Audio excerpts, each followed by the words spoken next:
મહેસાણામાં ભારે વરસાદને લઈ તંત્ર એલર્ટ, નાગરિકોને સાવચેતી રાખવા અપીલ। રાજ્યમાં આગામી 48 કલાક દરમિયાન ભારે વરસાદની આગાહીને પગલે મહેસાણા જિલ્લા વહીવટીતંત્ર સંપૂર્ણ સતર્ક બન્યું છે।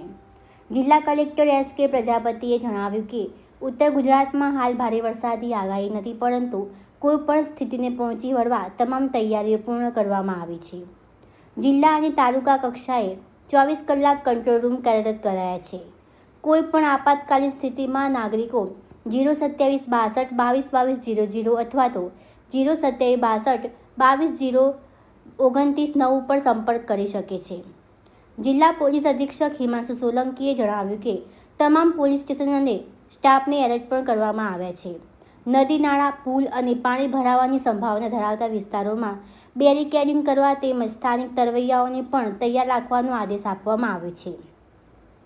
તંત્રએ નાગરિકોને ભારે વરસાદ દરમિયાન બિનજરૂરી બહાર ન નીકળવા, જર્જરિત મકાનો, મોટા વૃક્ષો અને હોર્ડિંગ્સથી દૂર રહેવા તેમજ મોબાઈલ ચાર્જ, ટોર્ચ અને અન્ય જરૂરી વસ્તુઓ તૈયાર રાખવાની અપીલ કરી છે। હવામાન વિભાગની આગાહી મુજબ ગુજરાત રાજ્યમાં અને ખાસ કરીને દક્ષિણ ગુજરાત અને મધ્ય ગુજરાતમાં આગામી 48 કલાક દરમિયાન ભારે પવન સાથે ભારે અને અતિભારે વરસાદની આગાહી કરવામાં આવેલ છે। હાલની સ્થિતિએ ઉત્તર ગુજરાતની વાત કરીએ તો મહેસાણા કે બીજા કોઈ ઉત્તર ગુજરાતના જિલ્લામાં એવી કોઈ અત્યારે કોઈ આપણને આગાહી મળેલી નથી। તેમ છતાંય આ બાબતને ધ્યાને રાખી અને મહેસાણા જિલ્લા વહીવટીતંત્ર ખાસ કરીને ડિઝાસ્ટર મેનેજમેન્ટ તરફથી સંપૂર્ણ તૈયારીઓ કરવામાં આવેલી છે। તમામ તાલુકા મથકે કંટ્રોલ રૂમ ચાલુ છે। વર્ગ 2 કક્ષાના અધિકારીઓની ત્યાં પણ એક નોડલ અધિકારી કરી નિમણૂક કરેલ છે। એ જ રીતે જિલ્લાનો પણ કંટ્રોલ રૂમ અત્યારે આપણો ચાલુ છે।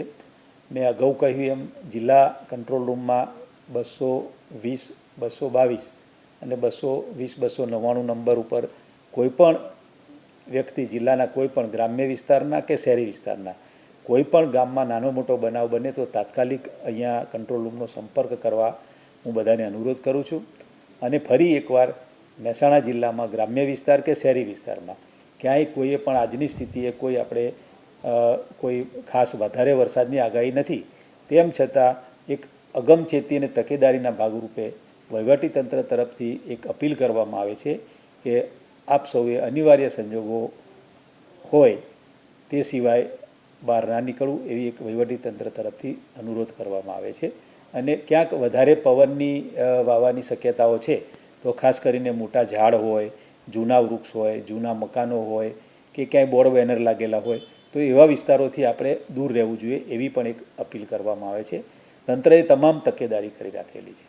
મહેસાણા જિલ્લાની વાત કરીએ તો મહેસાણા જિલ્લામાં પણ અતિભારે વરસાદની નહીં પરંતુ આગામી 48 કલાકમાં વરસાદની આગાહી છે। તે અનુસંધાને તંત્ર દ્વારા વહીવટીતંત્ર દ્વારા મહેસાણા જિલ્લામાં પણ અગમચેતીના તમામ પગલાં લેવામાં આવેલા છે। મહેસાણા પોલીસની વાત કરીએ તો તમામ પોલીસ સ્ટેશનમાં તમામ સ્ટાફને એલર્ટ રહેવા માટે જાણ કરવામાં આવેલી છે। તમામ પીઆઈ ભારે વરસાદમાં રોડ પર રહે, ફિલ્ડમાં રહે તે માટે તમામને સૂચના આપવામાં આવેલી છે। કાંઠાના વિસ્તારો જ્યાં આગળ વરસાદ વધારે પાણી આવવાની શક્યતા છે ત્યાં આગળના નદી નાળા અથવા તો જે રોડ ઉપર પાણી ભરાવાની શક્યતાઓ હોય છે, પુલ છે, ત્યાં આગળ બેરિકેડિંગની વ્યવસ્થા થાય તે માટે સૂચના આપવામાં આવેલી છે। તરવૈયાઓની યાદી જે પોલીસ પાસે હોય છે તે તમામ યાદી અદ્યતન કરવામાં આવેલી છે અને તેનો સંપર્કમાં રહે તે માટેના પ્રયત્ન પણ કરવામાં આવેલા છે। પોલીસ દ્વારા પોલીસ છે સ્થાનિક તંત્ર વહીવટીતંત્રના સંપર્કમાં રહી કોઈપણ પરિસ્થિતિ હોય તેને પહોંચી વળવા માટે સંપૂર્ણપણે સજ્જ છે। લોકોને ખાસ એ અપીલ છે કે ભારે વરસાદ કે એવી પરિસ્થિતિ ઊભી થાય ત્યારે બને ત્યાં સુધી બહાર નીકળવાનું ટાળે। તૂટેલી દિવાલ હોય અથવા તો જર્જરિત મકાન હોય, વૃક્ષો જે તૂટે એવા હોય તેનાથી દૂર રહે। વીજળીની વ્યવસ્થા જે બેકઅપમાં આપણે વ્યવસ્થા કરવાની હોય, મોબાઈલ ચાર્જર છે અથવા તો ટોર્ચની કે રસ્સી કે એ કંઈ પણ વ્યવસ્થા હોય એ આપણે અગાઉથી એ બધી વ્યવસ્થાઓ પણ આપણા તરફથી કરીને રાખીએ અને કોઈપણ પરિસ્થિતિમાં વહીવટીતંત્રની અથવા પોલીસની જ્યારે પણ જરૂર પડે ત્યારે બિલકુલ વહીવટીતંત્ર આપના સુરક્ષા માટે સજ્જ છે।